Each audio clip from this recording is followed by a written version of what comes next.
guys, before anything else, maglaba na tayo. Ngayon lang ako nakauwi ng maaga. Kaya maglaba tayo. Okay. Ayan. Oh, bago na yung ano natin. Oh. Anyway, sabi ko, yun word kasi ako ngayon. Usually, 7:30. Nandun pa ako guys, chat pa ako sa ER. Pero dahil ward ako ngayon, maglalaba ako. So, check natin yung damit natin. Hindi ako nanakawan. So, reality check lang, no? Hindi masaya maging OFW kasi after mo magtrabaho, maglaba ka, tapos matulog ka na matulog ka na naman ulit kasi bukas duty ka. Lang hindi ka matulog. Paano ka maka-duty? Yung puti ko pala na uniform, guys. Maraming dugo this past few weeks. So, ito, ikot na natin siya. Mauna na yung mga madugo. Para ma-start niya na mga kusog ng sarili niya. Hindi ko kailangan itong kusogin, guys, mo kasi madugo. Kusogin ko kaya muna. Dalawa eh, meron pa akong isa na may dugo. Huwag nyo alamin, guys, kung saan galing yung dugo ng mga uniform ko, ha? Kasi, confidential.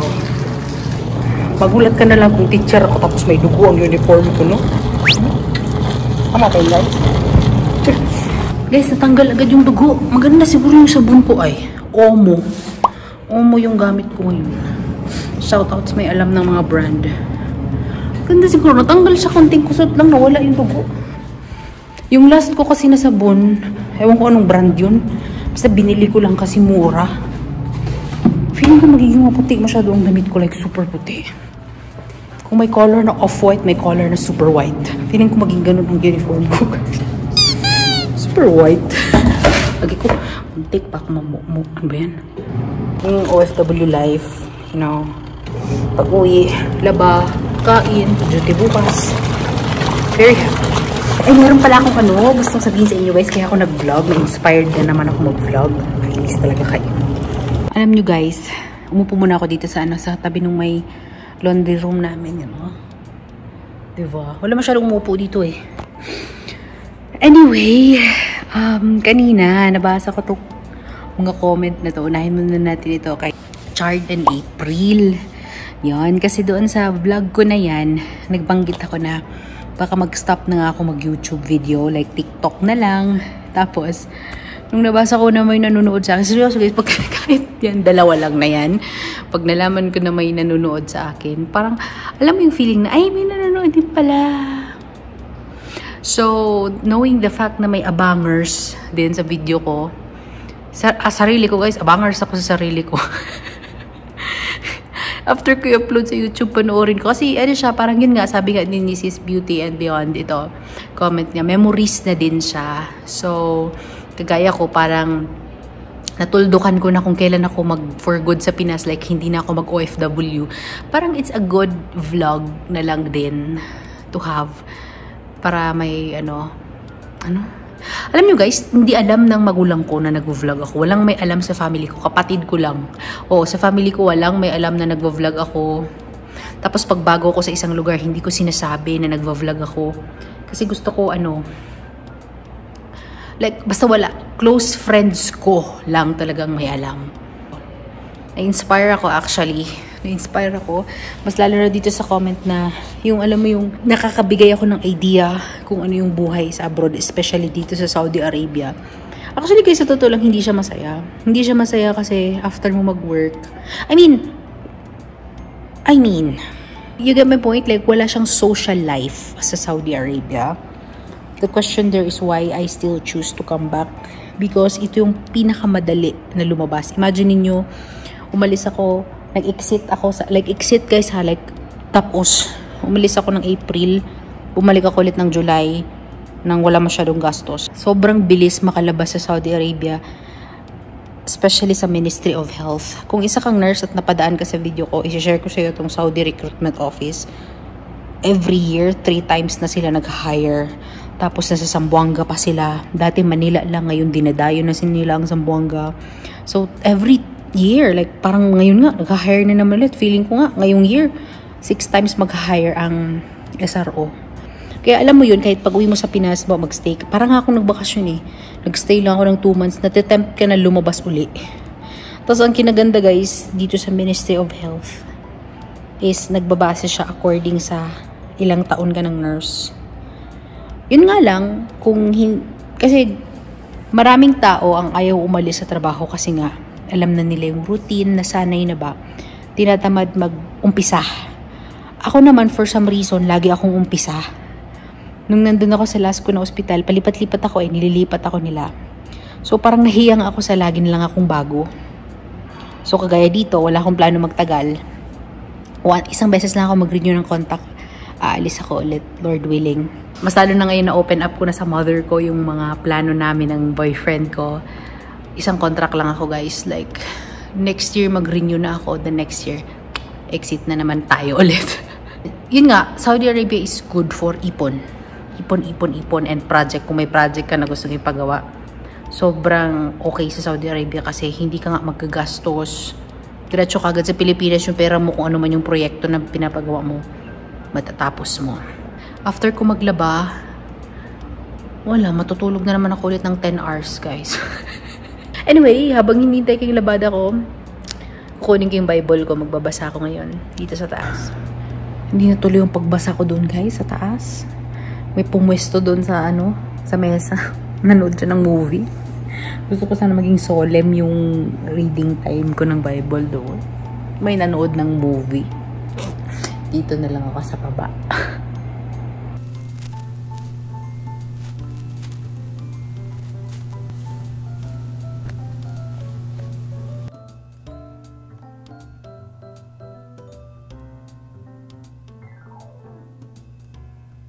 A few moments later. Guys, bumangon ako.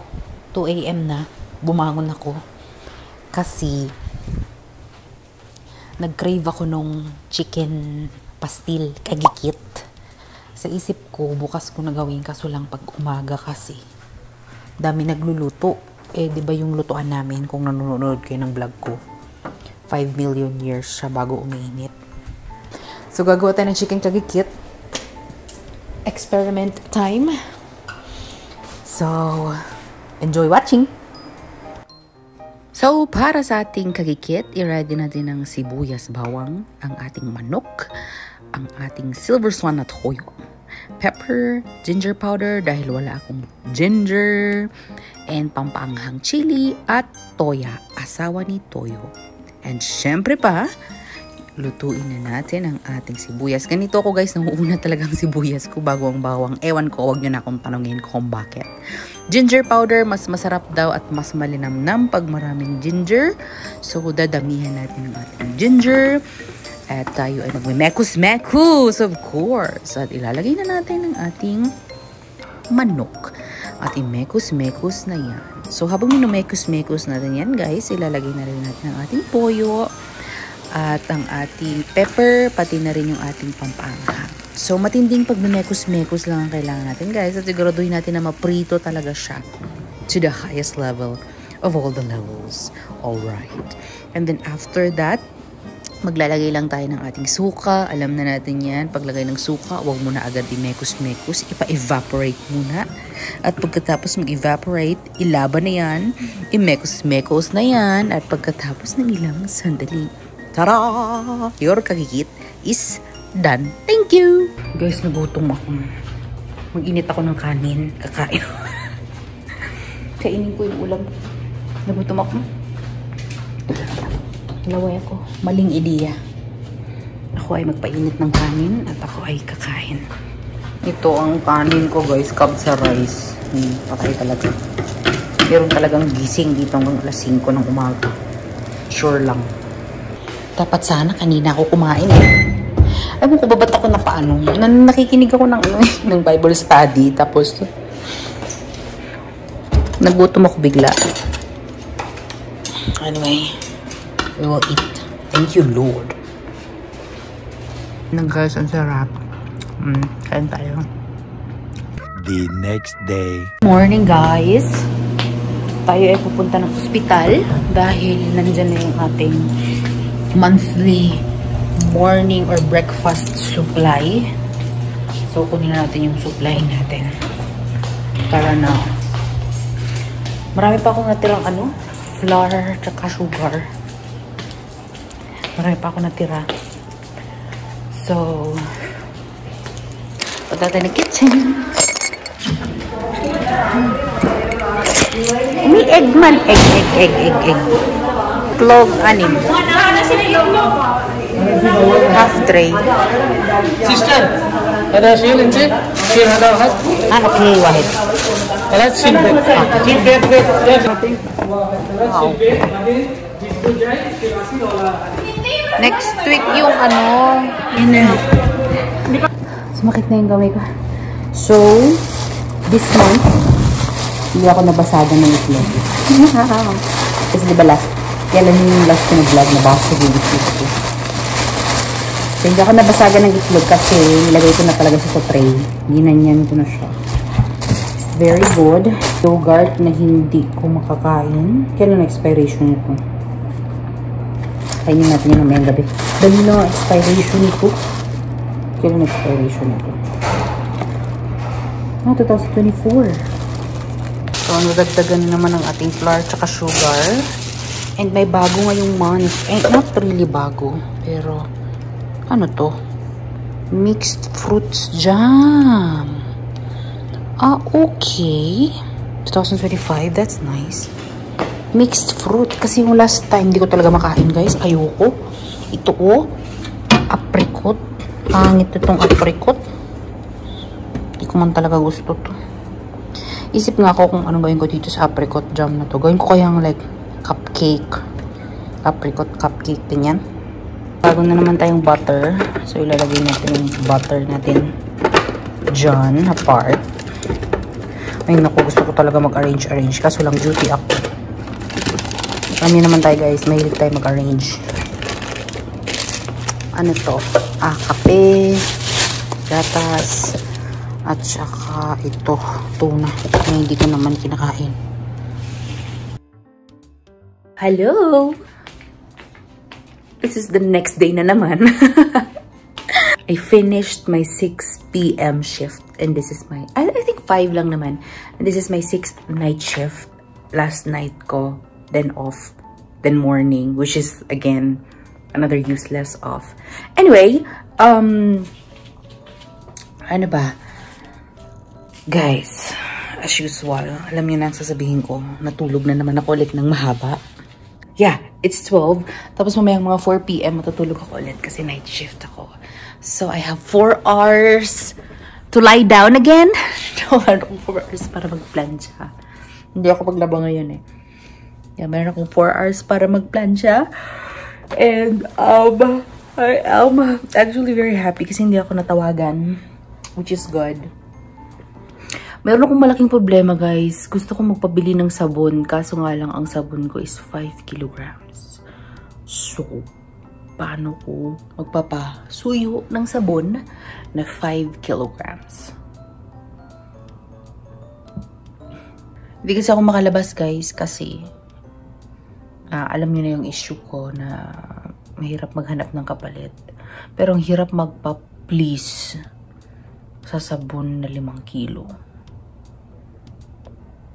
Alam niyo ba guys, kagabi, gumawa ako ulit ng kagikit. Kasi yung nakita niyo sa video na ito na kagikit, ano yun, last day. Tapos gumawa ulit ako ng kagikit. Tapos medyo na, ewan ko, parang medyo nasunog ko. Pero nung nakita nung Indian staff, sabi niya, ano minagawa mo? Tapos tinikman niya, nasarapan siya. So, yun lang guys. So, ikakos ko na yung vlog na to. Thank you very much guys for watching this video. If you're new to my channel, don't forget to subscribe to my channel and like this video. Maraming salamat sa walang sawang panonood. Remember to keep safe all the time and God bless you all. Okay? Bye! Salamat.